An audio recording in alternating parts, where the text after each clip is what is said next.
estar haciendo nosotros con nuestros créditos en nuestros bolsillos, con nuestro salario, con la deuda, con la hipoteca. Y por eso es que estamos invitando a Roberto Aguilar, experto en finanzas personales. Roberto, bienvenido, gracias. Muchas gracias, con todo gusto. Hagamos ejemplos prácticos a partir de las inquietudes de nuestro auditorio. Si tenemos tarjetas de crédito y todas pues a la mitad o al tope, ¿cuáles debemos de pagar primero? O si es mejor liquidarlas. O incluso nos preguntan si con la inflación y el aumento de la tasa de interés es un buen momento para comprar un auto a crédito, para ponerlo a trabajar en una aplicación y convertirlo en una segunda entrada, ingreso o como una inversión. ¿Es momento? No, tienes que identificar cuál es tu crédito más alto, más caro, porque ese se va a encarecer más y tienes que hacer lo posible para disminuirlo o liquidarlo. Esa es la mejor recomendación. Número 2, es que seas prudente con el uso del crédito. Es un crédito que se va a encarecer y que no utilices la tarjeta de crédito como un dinero extra. Es un medio de pago y hay que conservarlo, hay que guardarlo y hay que atesorarlo porque esto te puede servir para enfrentar cualquier emergencia de cualquier índole. Así es que hoy esa es la principal recomendación. También hay que ser más prudentes con el tema de nuestros gastos. Esto requiere que no es que nos volvamos austeros de la noche a la mañana, sino que veamos opciones de cómo podemos ir disminuyendo nuestro gasto y lo más importante, cómo podemos generar ahorro y ese ahorro se convierta en inversión, porque hoy las tasas altas no son malas, sino al final, si tú eres ahorrador, te puede generar también un ingreso adicional y eso puede también ser una manera de que tú aproveches esta coyuntura de tasas de interés alto. Ahora, hablemos de los que tienen hipoteca en la vivienda. ¿Cuáles son las recomendaciones? Y también, en todo caso, como nos preguntan, si es un buen momento para adquirir vivienda a través de un crédito hipotecario a pesar de la crisis inflacionaria, el aumento en las tasas de interés. Mira, el tema de las hipotecas, su gran mayoría están denominadas, están contratadas a tasa fija y esta tasa no se va a mover. Sin embargo, hay algunos esquemas de hipotecas donde hay una parte que está en tasa variable, eso también es importante reconocerlo, y otras que están denominadas en UDIs, estas unidades de inversión que se van moviendo conforme se mueve la inflación. Esto sí es un tema complicado porque lo que debes hacer justamente si tienes una hipoteca es revisar bajo qué criterios está contratada y si hubiera alguno de estos temas, es decir, una parte proporcional en UDIs u otra contratada a tasa variable, tienes que voltearte y platicar con tu banco para buscar unas opciones. El banco, sabes que es un tema que no es que tengas miedo, sino que puedes acercarte y plantear opciones porque esta situación pues es extraordinaria. No es un tema que insisto, que solo corresponde a México y puede haber planes importantes para buscar esta solución. Acuérdate que las hipotecas son créditos que son de mediano y largo plazo y además al final del día es el principal patrimonio para la mayoría de los mexicanos.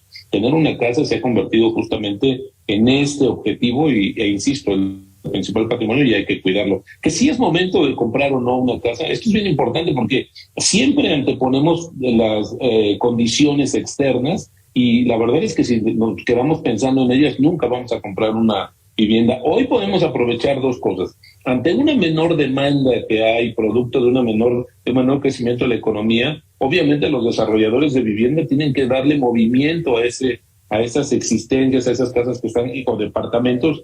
Entonces también es probable que puedas encontrar, uno, menores precios y dos, condiciones de crédito también más favorables que te ofrezcan, por ejemplo, una casa fija y que sean hipotecas quizás a un periodo más largo. Entonces, el momento es el que tú decidas que cuando tu bolsillo y tus condiciones de estabilidad laboral te lo permitan, pues sí, la verdad es que creo que también estas crisis no es un tema solamente de lamentarse, sino también es un tema de actuar y siempre va a haber oportunidades y si la oportunidad no la tomas tú, la va a tomar el que está a tu lado y creo que esto explica mucho la dinámica. Este país va a haber una recesión, es lo que se dice, como Estados Unidos, será un movimiento corto y luego pues tendríamos que ver justamente que el crecimiento fuera más sostenido y regular en el tiempo, ¿no?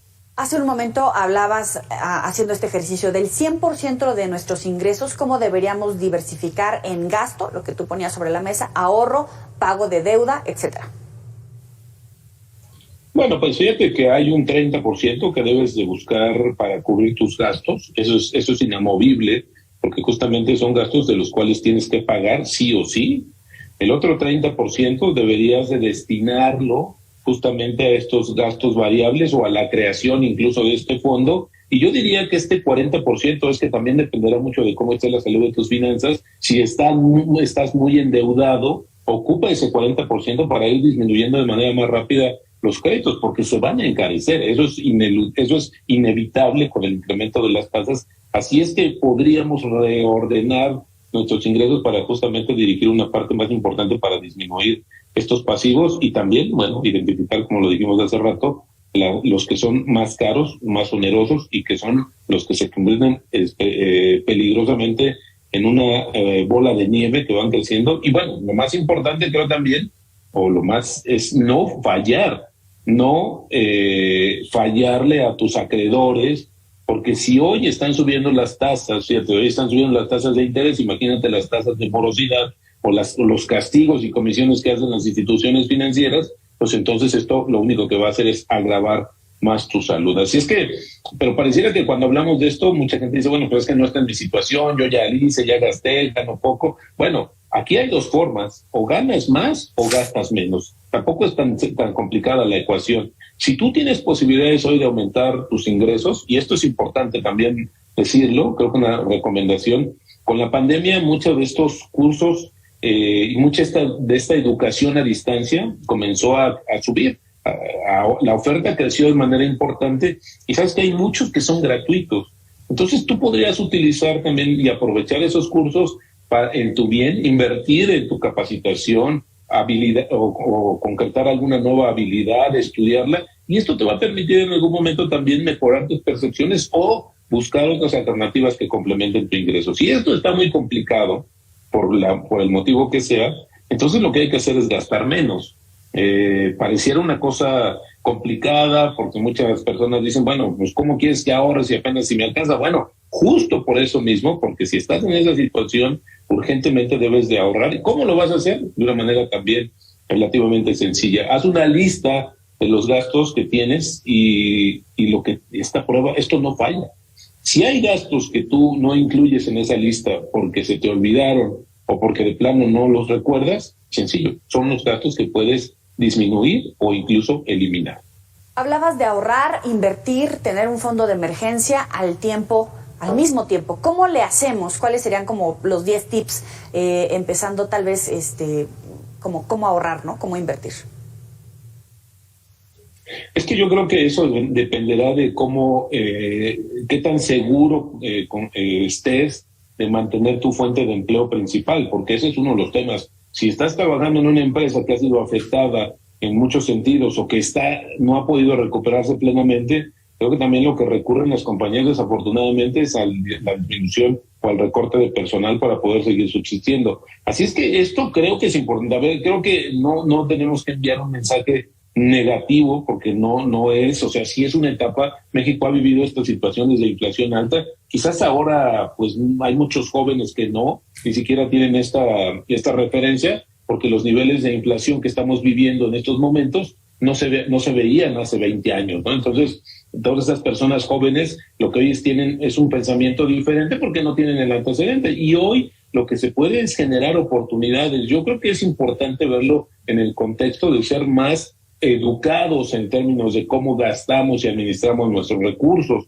Y eso creo que es importante porque en la medida que podamos hacer un ahorro y con ello llevarlo a la inversión, esto nos va a ayudar, uno, a generar un patrimonio, dos, a generar un fondo de emergencia, y número tres, a generar una fuente adicional de ingresos, porque justamente tu recurso, cuando se convierte este ahorro en inversión que es necesario para protegerlo de la inversión, pues vas a recibir también, va a crecer tu patrimonio en el tiempo. Yo sé que va a sonar a pregunta boba, pero ¿cómo le hacemos para ahorrar? ¿Empezamos por reducir los gastos hormiga o recurrir al llamado consumo inteligente, si es que es inteligente decirlo de esa manera, o qué hacemos? Uno, yo creo que eso es importante. Yo también diría que una de las maneras de ahorrar es buscar alternativas.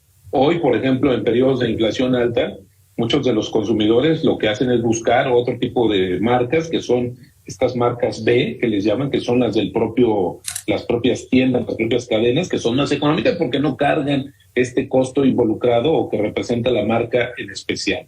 Número 3, también hay que hacer un uso mucho más racional de todo lo que tiene que ver, por ejemplo, con el streaming, que hoy se ha vuelto un tema importante en la estructura del gasto, y a veces sin querer o sin darnos cuenta, contratamos 2 o 3 o 4 plataformas y cuando en realidad concentramos en solo una, y ahí también creo que esto tendríamos, uno, que revisarlo, cuál es la que realmente usamos, también evitar tener como mucha facilidad para que contrates cosas en estas plataformas con tu tarjeta, porque antes había hasta que poner tu clave, etcétera. Hoy ya no, hoy es prácticamente en automático y eso también es una trampa que nos va a orillar a gastar más y quizás a veces sin darnos cuenta. Yo diría que también otro de los elementos importantes es que busques opciones en términos de qué es lo que quieres, cómo puedes ir modificando tus hábitos de consumo, ¿no? Esto tú decías de los gastos hormiga, que es una manera importante, no se pueden cortar de tajo. Si te tomas un café todos los días, bueno, ahora intenta que solamente sea 3 veces a la semana y esto progresivamente va a ir ayudándote y se va a reflejar justamente en la composición de tus ingresos. Pero también hay otro que tiene que ver con estos ciclos de uso de cierta ropa, de cierta cuestión de moda, que también eso es un tema que hoy podrías estar poniendo en un segundo plano para esperar tiempos mejores y hoy, pues yo digo que no lo hagas, porque eso también es muy importante. Imagínate que todos dijéramos, bueno, vamos a ahorrar y no gastemos, pues esta economía lo único que vamos a generar es que se complique más, porque al final quien nos vende una mercancía es una empresa que emplea personas y en el momento en que dejemos de comprarle, pues esa empresa va a estar en grandes problemas porque no va a vender. Entonces, tampoco es irnos al extremo. Yo creo que hay que hacer esto del consumo inteligente. A mí esa palabra no me gusta mucho. Yo creo que todos somos inteligentes al momento de consumir, pero se refiere más al tema de comparar precios. Eso es muy importante porque ahora afortunadamente tenemos mucha disposición de información a través de Internet y eso nos permite comparar. Y hay cosas, de verdad, que si tú lo haces el ejercicio, te llevas una sorpresa que te puede representar miles o cientos de pesos el hecho de comparar y contratar o comprar ciertos productos o servicios en lugares donde también las empresas necesitan vender y ese es un tema que ellos buscan de estas ofertas o de acercar más al consumidor. Y creo que en general también esto de ir permeando con los miembros de la familia es muy importante porque al final del día es lo que va a fortalecer las finanzas personales y familiares. Roberto Aguilar, como siempre, un gusto tenerte para el auditorio de Mega Noticias. Muy buena noche. Con todo gusto, muy buenas tardes. Bueno, ya sabe que puede recuperar estas entrevistas. Vamos rápidamente a la pausa. Volvemos.